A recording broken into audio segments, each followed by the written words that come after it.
नमस्कार साथीहरू, welcome to my channel. मेरो च्यानलमा तपाईहरुलाई स्वागत छ। आज म तपाईहरुलाई कोरियामा आफ्नो भिजाको भ्यालिडिटी डेट कसरी चेक गर्न सकिन्छ भन्ने विषयमा एउटा जानकारीमूलक भिडियो लिएर आएको छु। यो भिडियोलाई अन्तिमसम्म स्किप नगरी हेर्नु होला। मोबाइल ल्यापटपबाट तपाई सजिलै आफ्नो भिजाको भ्यालिडिटी डेट चेक गर्न सक्नुहुनेछ। घरमै बसी आफ्नै मोबाइलबाट आफ्नै ल्यापटपबाट आफ्नो भिजाको अवस्था अनि भिजाको अन्तिम मिति कहिले हो त्यो हेर्न सक्नुहुन्छ।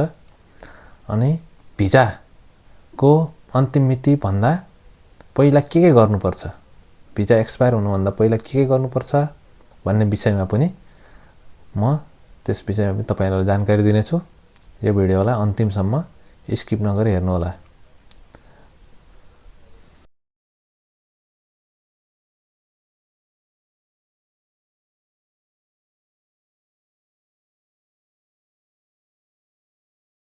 विषयवस्तु सुरु गर्नुभन्दा पहिला च्यानलमा नयाँ हुनुहुन्छ भने एक लाइक, शेयर र सब्स्क्राइब गरिदिनु होला। मलाई अझै यस्तै जानकारीमूलक भिडियो ल्याउनको लागि अझै प्रोत्साहन मिल्नेछ।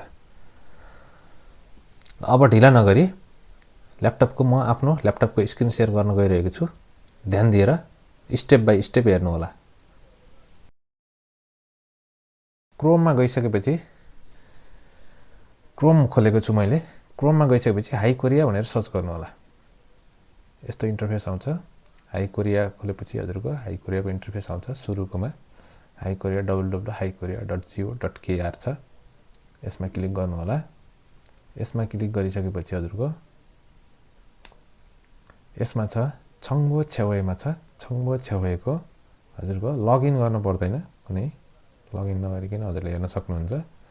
छेरु मान्यो इल छेउहे भन्ने छ। छेरु मान्यो इल छेउहेमा क्लिक गर्नु होला। यसमा क्लिक गरिसकेपछि हजुरको यस्तो आउँछ। यो इन्टरफेस आउँछ। यसमा आफ्नो पासपोर्ट नम्बर हाल्नु होला। पासपोर्ट नम्बर हालिसकेपछि हजुरको यसमा खुक्चक भनेर दिएको छ। यहाँ यागोन बनो भन्ने छ। यागोन बनो भनेको हाम्रो पासपोर्ट नम्बर हो। यो हालिसकेपछि हजुरको 2 नम्बरमा छ खुक्चक। खुक्चकमा हजुरको यो अप्सनमा कुनै देश छैन। खिथामा जानु होला।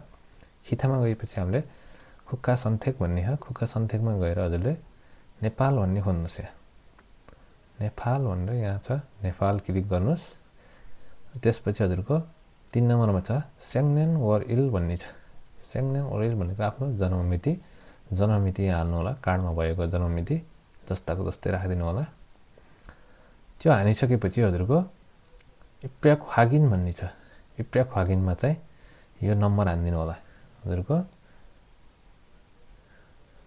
यहाँ नम्बर आउँछ हजुरकोमा। यो नम्बर हानेर हजुरले वागिन गरिदिनु होला। वागिन गरिसकेपछि हजुरको आफ्नो पासपोर्ट नम्बर, देशको नाम, हजुरको डेट अफ बर्थ राम्रोसँग चेक गर्नु होला। यो चेक गरिसकेपछि छेरु छाग्याक भन्ने छ। हजुरको कुन भिसा हो, E9, E7, F3, F2 कुन भिसा हो यसमा देखाउँछ। अनि हजुरको डेट कहिलेसम्म छ। छेरु खिगान मान्यो इल भन्ने छ। छेरु खिगान मान्यो इलमा गएपछि हजुरको भिजा एक्सपायर हुनु, भिजा एक्सपायर डेट छ यसमा। यो हेर्नु होला। म्यान हजुरको मेरो 2027 6 महिना 20 गतेसम्म छ।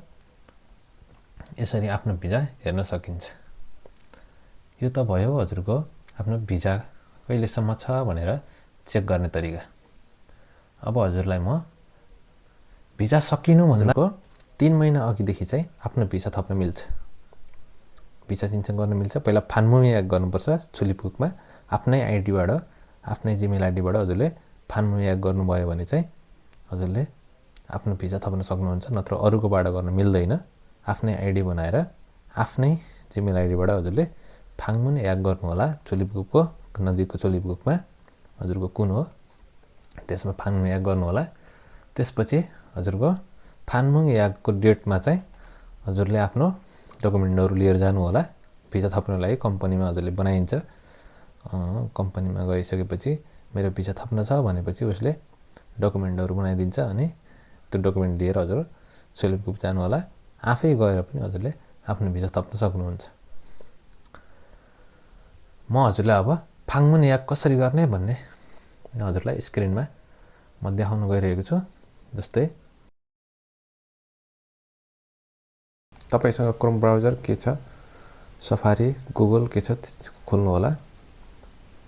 यहाँ हाई कोरिया भनेर सर्च गर्नु होला। हाई कोरिया सुरुमै हजुरको haikorea.go.kr भनेर आउँछ। यो क्लिक गर्नु होला। यो क्लिक गरिसकेपछि हजुरको सुरुमा फाङ्मुनियाक छ। यहाँ फाङ्मुनियाक चाहिँ आइडीबाट मात्रै गर्न मिल्छ। आफ्नो आइडी छ भने लगइन गर्नु होला, छैन भने ओएन खाइप भन्ने छ यसमा गएर हजुरले खाइप गर्न सक्नुहुन्छ। यसको म फेरि अर्को भिडियो लिएर आउँछु ओएन खाइप कसरी गर्ने भन्ने बारेमा चाहिँ। अहिले मेरो आइडी म खोल्छु। मेरो आइडी अलरेडी छ, त्यसैले म मेरो आइडी खोल्छु। आइडी खोलेर पासवर्ड हालिसकेपछि हजुरको लगइन गर्नु होला। लगइन गरिसकेपछि हजुरको वागिन गर्नु होला। वागिन गरेपछि हजुरको यस्तो इन्टरफेस आउँछ। यसलाई हजुरको फिमेल बन्नु वागिन भन्ने छ। फिमेल बन्नु चाहिँ हजुरले चेक गर्नुहोस् भनेर आएको छ। यहाँ कुनै सुजन गर्न हजुरले चेन्ज पर्ने छ, हजुरको 90 दिन कटेको छ भने चाहिँ हजुरले फिमेल बन्नु चेन्ज गर्दा राम्रो हुन्छ। मैले हजुरको छिसो गर्छु। अहिले मेरो आइडी खोलिसकेको छ। अब म फाङ्मुनियाक गर्न सिन्चङ गर्छु। सिन्चङमा गएँ, हजुरको फाङ्मुनियाक सिन्चङ भन्ने अप्सन छ। यसमा क्लिक गरिसकेपछि हजुरको यस्तो इन्टरफेस आउँछ। स्क्रल गर्दै गएपछि हजुरको लास्टमा नेङ्ग मोदो इक्को हायसुमिदा भनेर आउँछ। माथिको पढेर सबै चाहिँ मैले बुझेको छु भनेर हजुरले यहाँ टिक लगाइदिनु होला। टिक लगाइदिएपछि फाङ्मुनियाक सिन्चङ भन्ने यसमा क्लिक गर्नु होला। हजुरको छेरुकिगनमा रेल भनेर देखाएको छ। यो एउटा नोटिस हो। हजुरको सकिनुभन्दा अगाडि नै हजुरले थप्नुपर्ने हुन्छ भनेर देखाएको, नत्र भने हजुरको जरिवाना लाग्न सक्छ भन्छ। छेरुहगा सिन्चङ छप्सुयाक भन्ने छ। यसमा क्लिक गर्नु होला। हजुरको चुलिपको कुन हो त्यो माथि चेक गर्नु होला। चेक गरिसकेपछि यसमा छेरुहगा सिन्चङमा क्लिक गर्नु होला।